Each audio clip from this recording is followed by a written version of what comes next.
ભણવાની બહુ મજા છે, રમવાની પણ રજા છે।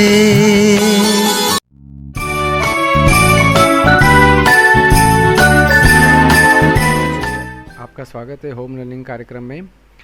आज हम कक्षा 5 में इंग्लिश सब्जेक्ट में फर्स्ट चैप्टर लिटिल स्टेप्स 1, 2, 3 उसमें एक्टिविटी 1 के बारे में सीखेंगे। अब हम एक्टिविटी 1 की तरफ आगे बढ़े उसके पहले आपकी किताब में जो ये चित्र बना हुआ है उसके बारे में थोड़ी जानकारी ले लें। देखो बच्चों, ये जो है वो QR कोड कहा जाता है। QR कोड है। QR कोड क्या काम आता है? तो अगर आपके पास मोबाइल में QR कोड स्कैनर की एप्लीकेशन है तो आप उससे इस कोड को स्कैन करेंगे। अगर आप इसको स्कैन करेंगे तो आपको एक लिंक मिलेगा और उस लिंक को ओपन करेंगे तो ये जो एक्टिविटी 1 में जो राइम दी है उसके बारे में आपको वीडियो मिलेगा। ठीक है, उसके बारे में समझ देता हुआ एक वीडियो मिलेगा। ठीक है, अभी वो वीडियो गुजराती में अवेलेबल है। अगर आप देखना चाहो तो स्कैन करके यहाँ से देख सकते हैं। ठीक है, अब हम rhyme I have a little shop इसके बारे में सीखेंगे। देखो, जिन्होंने भी इस राइम को देखा होगा, ठीक है, तो यहाँ पे लिखा है कि हमें इस राइम को पढ़ना है, ठीक है, गाना है। तो सबसे पहले ये प्रश्न हुआ होगा कि इसमें तो बीच बीच में कुछ चित्र बने हुए हैं, तो हम इसको कैसे पढ़ेंगे? तो यहाँ पे देखो, जहाँ पे मैं ये हैंड टूल घुमा रहा हूँ वहाँ पे कुछ क्लूज़ दिए हुए हैं। इसका मतलब ये है कि जहाँ जहाँ पर ये चित्र बने हुए हैं वहाँ पर हमें इन चित्र की जगह उनके लिए जिस उच्चारण का उपयोग होता है उसका हमें उच्चारण करना है। जैसे कि यहाँ पर किताबों का चित्र बना हुआ है। किताबों को अंग्रेजी में कहते हैं बुक्स, तो यहाँ पर बुक्स वर्ड हमें दिया है तो हम यहाँ पर बुक्स पढ़ेंगे। यहाँ पर पिक्चर फ्रेम का चित्र दिया हुआ है तो उसे हम पिक्चर्स पढ़ेंगे। यहाँ पर कुछ खेल के साधन, गेम्स के साधन हैं, उनका चित्र दिया हुआ है तो वहाँ पर हम गेम्स पढ़ेंगे। ठीक है, मैं पढ़ रहा हूँ, आप सभी लोग ध्यान देंगे। सबसे पहले तो आई हैव अ लिटिल शॉप, तो इसका मतलब क्या होता है? आई यानी मैं, हैव यानी पास में, अ यानी एक, लिटिल यानी छोटा या छोटी, और शॉप यानी दुकान। आई हैव अ लिटिल शॉप, मेरे पास एक छोटी दुकान है। ठीक है, पहले मैं इसको पूरा एक बार पढ़ूंगा और इसके बाद फिर हम इसका सामान्य अर्थ क्या होता है वो जानेंगे। I have a little shop, these are all the things I stock, books and pictures, games and toys meant for little girls and boys, pets for all puppies, kittens, rabbits, birdies, parrots, pigeons, goldfish in a bowl of glass, swishing, flashing as they pass, ice cream cone for little tummies, coffee free for all the mummies। देखा, तो जहाँ जहाँ पर चित्र बने हुए हैं, जिस भी वस्तु का चित्र बना है तो उसकी जगह हमें उसके इंग्लिश वर्ड का उपयोग करना है। ठीक है, तभी हम इस राइम को गा सकेंगे। अब इसका एक सामान्य अर्थ मैं आपको बता देता हूँ। आई हैव अ लिटिल शॉप, मेरे पास एक छोटी दुकान है।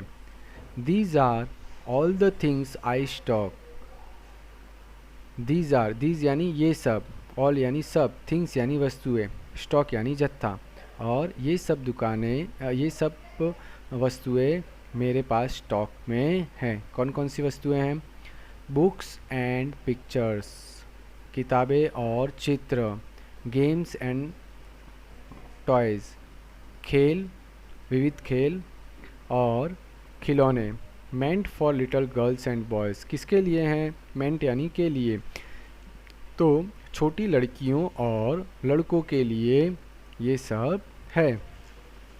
Pets for all, puppies, kittens, सभी तरह के पेट्स जिसमें पपीज़ हैं, किटन्स यानी बिल्ली के बच्चे, पपीज़ यानी कुत्ते के बच्चे, रैबिट्स खरगोश, बर्डीज़ यानी पक्षी जिसमें पैरट यानी तोता, पिजन यानी कबूतर इत्यादि है। Gold fish in a bowl of glass, एक कांच के कटोरे में सुनहरी मछली है। ठीक है, कांच के बाउल में सुनहरी मछली है। स्विशिंग फ्लैशिंग एज दे पास, ठीक है, तो एक नहीं है, यहाँ पर दे शब्द का उपयोग हुआ, इसका मतलब कांच के बाउल में एक से अधिक हैं। तो कांच के बाउल में सुनहरी मछलियाँ हैं। Swishing flashing as they pass, swishing यानी मुंह से आवाज़ करना और फ्लैशिंग यानी मछलियाँ जो पानी को धक्का मारते हुए आगे जाती है तो उसे फ्लैशिंग कहते हैं। तो इसका मतलब क्या हुआ कि कांच के बाउल में सुनहरी मछलियाँ हैं और वे मुंह से आवाज़ करती हुई और पानी को धक्का मारती हुई उसमें तैर रही है। Ice cream corn for little tummies, tummy यानी होता है पेट। ठीक है, यहाँ पे छोटे बच्चों के संदर्भ में कहा गया है। आइसक्रीम कॉर्न फॉर लिटिल टमीज, छोटे बच्चों के लिए आइसक्रीम कॉर्न है। Coffee free for all the mummy's, ठीक है, और सारी मम्मियों के लिए कॉफ़ी हमारे यहाँ फ्री है। तो ये इसका एक सामान्य अर्थ है।